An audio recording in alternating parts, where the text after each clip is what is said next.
12 अगस्त 2026 की रात आसमान में साल की बड़ी खगोलीय घटनाओं में से एक देखने को मिलेगी।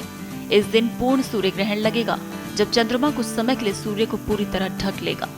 इस दौरान दुनिया के कई हिस्सों में दिन के समय अंधेरे जैसा नजारा देखने को मिलेगा। हालांकि भारत में ये घटना दिखाई नहीं देगी, क्योंकि ग्रहण के समय देश के अधिकांश हिस्सों में रात होगी। तो भारत में ये ग्रहण दिखाई नहीं देगा, लेकिन बावजूद उसकी राशियों पर इसका प्रभाव पड़ेगा। धार्मिक मान्यताओं के अनुसार सूतक काल भी मान्य नहीं होगा। ऐसे में मंदिर जाने, पूजा पाठ करने, भोजन बनाने या रोजमर्रा के काम रोकने की जरूरत नहीं होगी।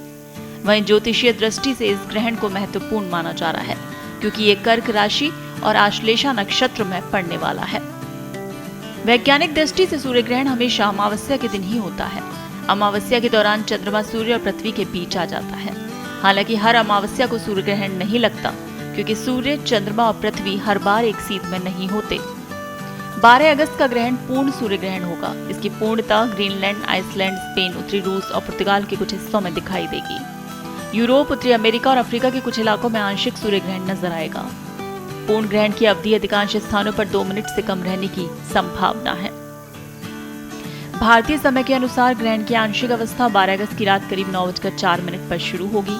इसका अधिकतम चरण रात करीब 11:15 से 11:17 के बीच बताया जा रहा है और ये पूरी खगोलीय प्रक्रिया 13 अगस्त की रात करीब 2:27 पर समाप्त होगी। हालांकि अलग अलग स्रोतों पर समय में कुछ अंतर दिखाई दे सकता है, क्योंकि ग्रहण के आंशिक, पूर्ण और अन्य चरणों की गणना अलग अलग तरीके से की जाती है। महत्वपूर्ण बात यह है कि ग्रहण के दौरान भारत में सूर्य क्षितिज के नीचे होगा, इसलिए इसे भारत के किसी भी शहर से नहीं देखा जा सकेगा। विज्ञान सूर्य ग्रहण का किसी व्यक्ति की राशि, नौकरी, रिश्ते या भविष्य पर प्रभाव प्रमाणित नहीं करता। वहीं ज्योतिष में ग्रहण को सूर्य, चंद्रमा, राहु, केतु, राशि और नक्षत्र की स्थिति के आधार पर देखा जाता है। तो ज्योतिषीय मान्यता के अनुसार 12 अगस्त का ग्रहण कर्क राशि और आश्लेषा नक्षत्र में बन रहा है। इसी वजह से मेष, कर्क, तुला और मकर राशि के जातकों को कुछ मामलों में सावधानी बरतने की सलाह दी जा रही है। मेष राशि के लिए ग्रहण चौथे भाव से जुड़ा माना जा रहा है। घर, परिवार, संपत्ति, वाहन और मानसिक शांति से जुड़े मामलों में तनाव हो सकता है।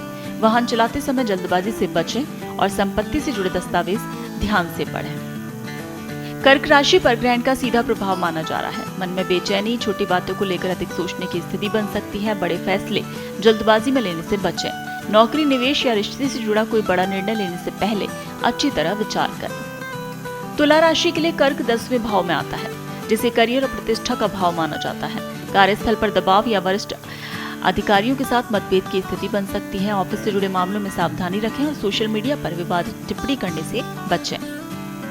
अब मकर राशि से कर्क 7वें भाव में आता है, जो विवाह, साझेदारी और रिश्तों से जुड़ा माना जाता है। जीवन साथी या बिजनेस पार्टनर के साथ गलतफहमी हो सकती है। अधूरी जानकारी पर प्रतिक्रिया देने की बजाय बातचीत से समस्या सुलझाने की कोशिश करें। चूंकि यह सूर्य ग्रहण भारत में दिखाई नहीं देगा, इसलिए प्रचलित धार्मिक मान्यता के अनुसार यहाँ सूतक मान्य नहीं होगा।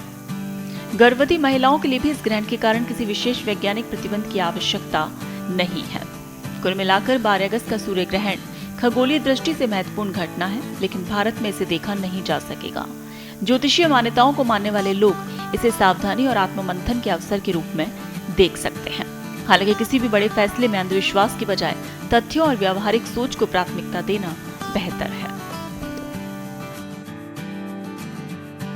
देश दुनिया की ताजा खबरें और वीडियोस के लिए अभी डाउनलोड करें पत्रिका ऐप।